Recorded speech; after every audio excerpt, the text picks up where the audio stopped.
हमारे बीच में विराजमान श्री मंचासीन संतवृंद, सभा में विराजमान आप सभी भक्तवृंद, मातृशक्ति, बाल गोपाल, आप सभी के हृदय मंदिर में विराजमान भगवान श्री हरि को कोटि कोटि नमन।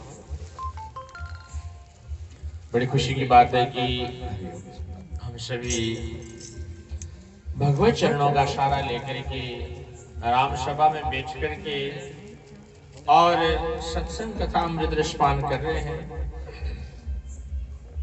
अभी आप मंगलाचरण, गुरुदेव की सुंदर महिमा, संतों की महिमा श्रवण कर रहे थे। वास्तव में हम संसारी जीवों के जो परम हितकार है वो संत ही है, गुरु लोग हैं। क्योंकि रात दिन संत महापुरुष क्या विचार करते हैं, किस बात का चिंतन करते हैं।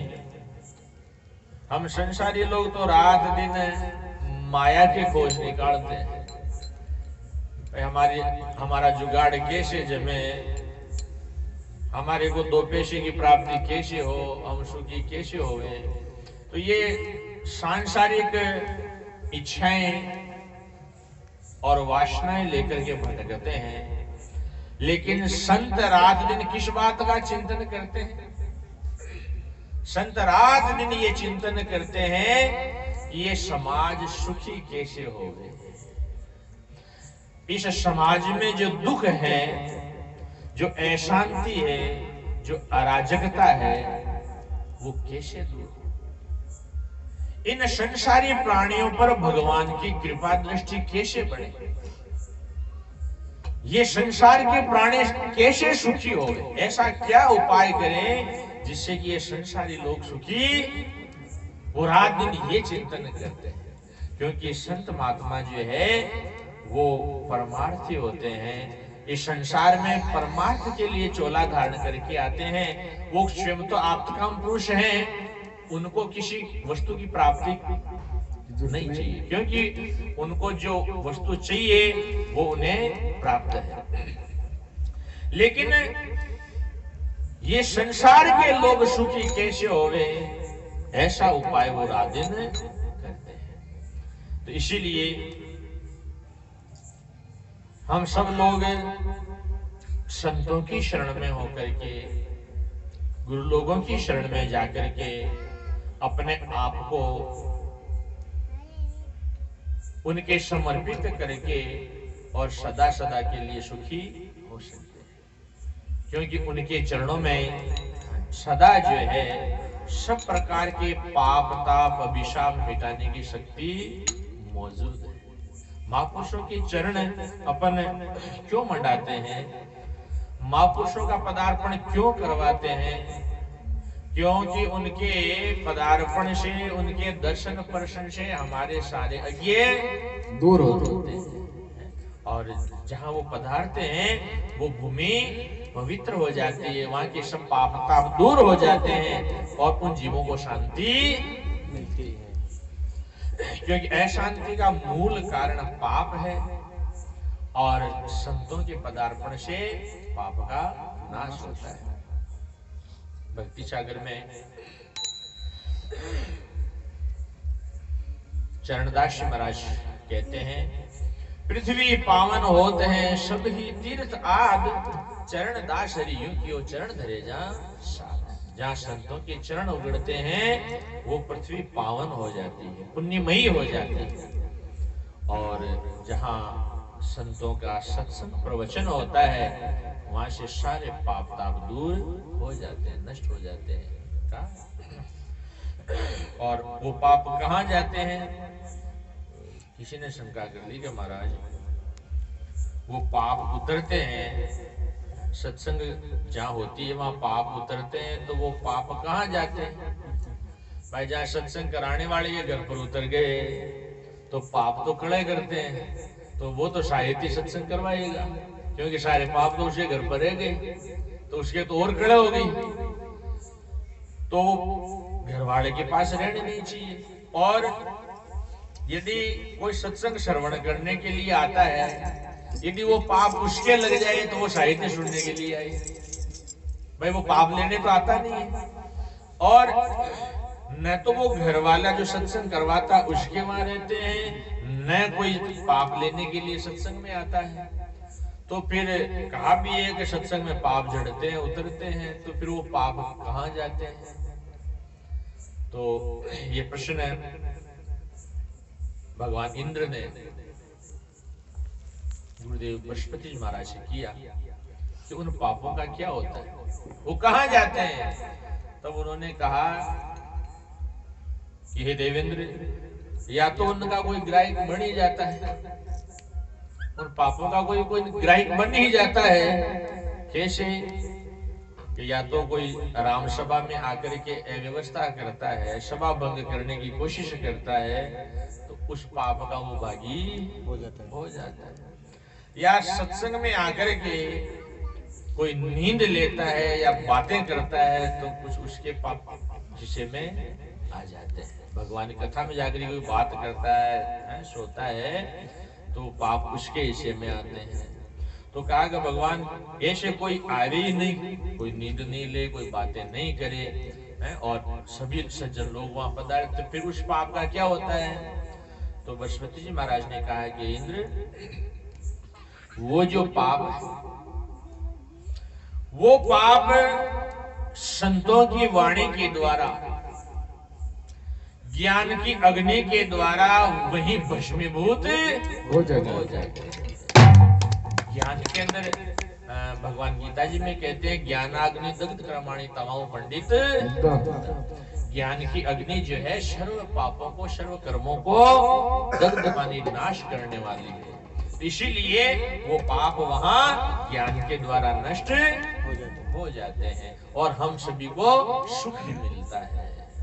तो इसीलिए सत्संग जो है वो परम सुखदायी है और सुख देने के लिए, सुख प्राप्ति के लिए किया जाता है। और संत महापुरुष जो है हमारे जैसे भूले हुए जीवों को प्रभु का मार्ग दिखाने के लिए और साधना विधान देने के लिए, और जिस भय से हम भयभीत हैं उस भय को मिटा करके निर्भयता देने के लिए इस धराधाम पर उतरते हैं। तो इसीलिए अभी आप संतों की महिमा श्रवण कर रहे थे और संतों के द्वारा जिन परमात्मा की चर्चा की जाती है, कथा की जाती है, जश गाया जाता है, महिमा होती है, उन परमात्मा की महिमा असीम है। और ये मानव जन्म पाकर के और उन परमात्मा को यदि हम याद करें तो ये जीवन सफल हो जाता है। बाकी भगवान को छोड़ करके और यदि हम संसार का कितना भी बड़ा काम करें, कितने भी हम यदि संपत्ति प्राप्त कर लें, पद प्रतिष्ठा प्राप्त कर लें, यश कीर्ति अर्जन कर लें, लेकिन सब व्यर्थ है, नष्ट प्राय। केवल इस संसार में, इस धराधाम पर नारायण के चोले को पाकर के और अपने कल्याण का साधन करना चाहिए, प्रभु प्राप्ति का साधन करना चाहिए। यही हमारे लिए है ही है। इसीलिए परमात्मा ने हमारे को ये दुर्लभ जीवन जिसके लिए देवता तरसते हैं वो दिया है। तो इसी प्रसंग में अपन आगे महापुरुषों की जो दिव्य वाणियां हैं, जिनके द्वारा हमें मार्ग निर्देश किया गया है, तो उनका श्रवण करेंगे। बोलो सद्गुरु भगवान की जय हो, श्री राम जी महाराज की जय हो, भगत और भगवान की जय हो।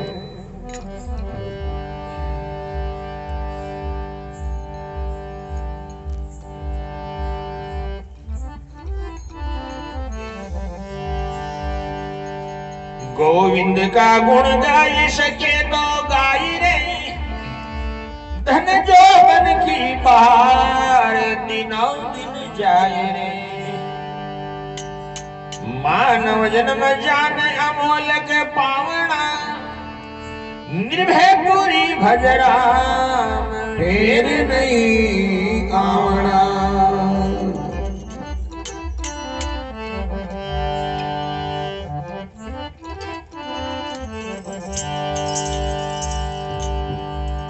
धन जोबन उड़ जावशी जैसे उड़े कपूर, नारायण गोविंद भजी क्या चाटे जगदूर।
तो जिस पर हम चर्चा कर रहे थे उसी की ये भूमिकात्मक हरि के दर्शन काज बढ़ायो। ये मंदिर माने इस शरीर को मंदिर की उपमा दी है।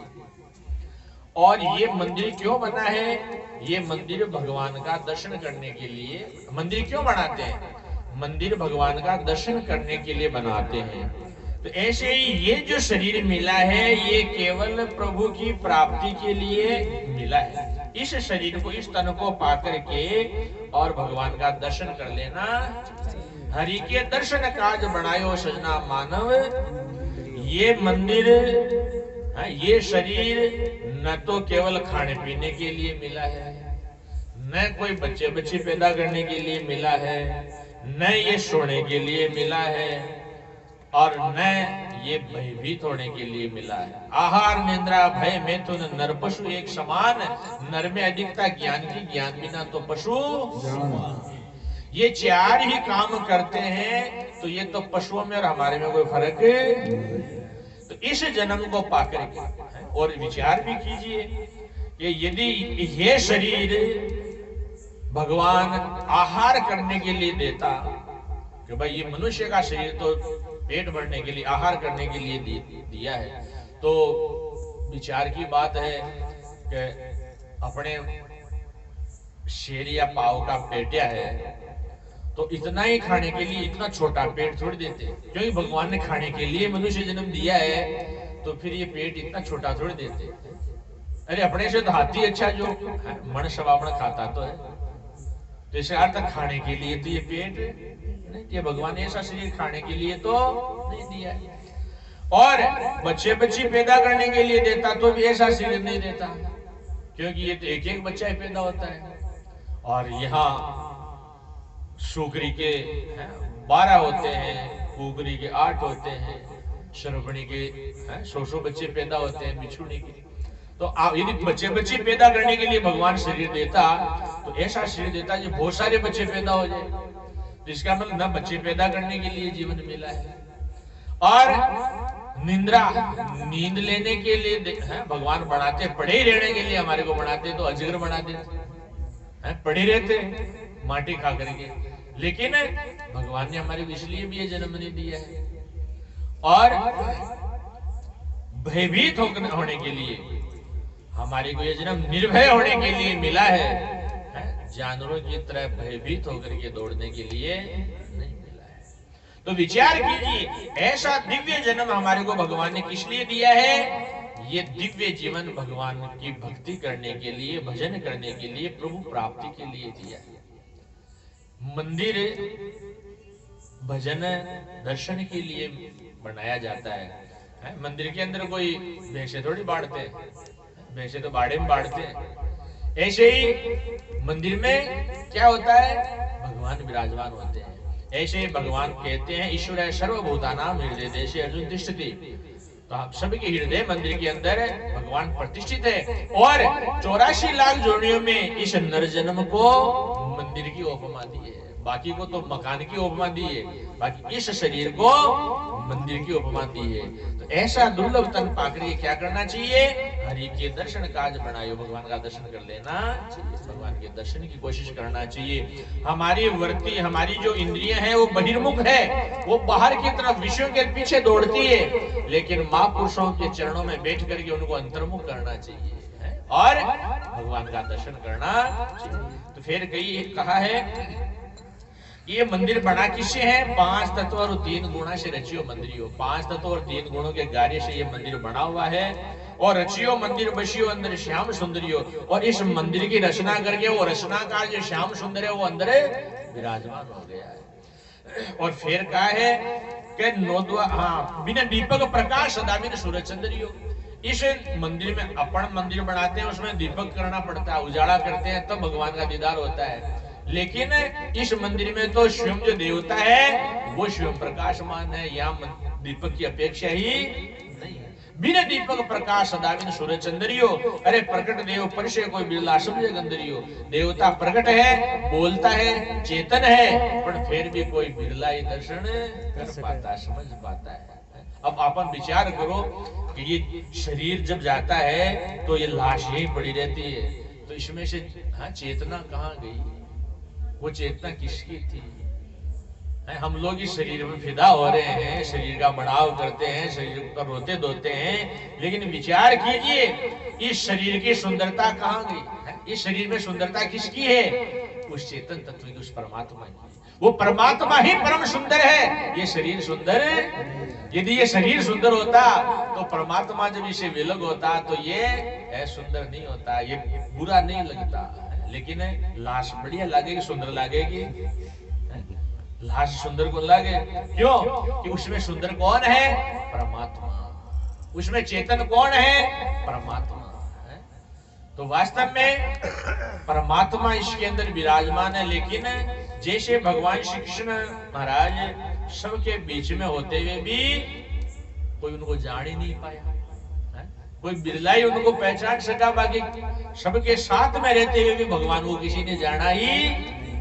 ऐसे ही हमारे अंदर परमात्मा विराजमान है, लेकिन हमारे को पता ही, हम गफलत के अंदर बैठे हैं। तो इसीलिए महापुरुषों ने कहा है, बिन दीपक प्रकाश सदा बिन सूरज चंद्रियो, अरे प्रकट देव परसे कोई बिरला सब जग अंदरियो, है सारो जगत अंध होरी घूमरियो है। बाकी भी बोलता देवता ने भी पिछाड़े। फिर कहिए कि नौ द्वारा तो प्रकट दर्शे, इस मंदिर की रचना भी अद्भुत है। इनका नौ दरवाजा तो प्रकट है, और 10वां गोवंदरियो, 10वां जो ब्रह्मरंध्र है वो गुप्त द्वार है। 10वां गोवंदरियो ताकि जान सदगुरु से पावे भी, 10वां द्वार की जानकारी गुरु महाराज का चरणा में बैठे हो मिले है। बाकी वो दरवाजो पकड़ में आवाड़ो दिख वाड़ो वो मिलवाड़ो को नहीं है सहज में। ताकि जान सदगुरु से पावे आनंद कंदरियो, उसमें आनंद कंद भगवान विराजमान। तो फिर कहा है कि हरिदर्शन से विमुख प्राणी मोह में फंदरियो। तो ऐसा दुर्लभ अवसर पाकर के, ऐसा दिव्य शरीर पाकर के इस मंदिर में आकर के कोई दर्शन नहीं करे तो हरिदर्शन से विमुख प्राणी मोह में फंदरियो, वो इस जगत में मोहित होता है, विषयों के अंदर मोहित हो जाता है, कामना में फंस जाता है। और निर्भय पुरी कोई दर्शन करिया सो स्वच्छंद्रियो। और स्वामी जी महाराज कहिए कि जो दर्शन कर लिया, इस शरीर को पाकर के जिसने प्रभु का दर्शन कर लिया, वो इस संसार में स्वच्छंद होकर के विचरण करता है, उसके अहम में तिपास कट जाते हैं। हरि के दर्शन काज बढ़ायो सजना मानव मंदिरियो। बोलो सदगुरु भगवान की जय। तो इस बहुपाश से छूटने का यही एक अवसर है 84 लाख योनियों में। इसको पाकर के हमें थोड़ा सा ध्यान करना है, प्रयास करना, पुरुषार्थ करना है। बोलो सदगुरु भगवान की जय।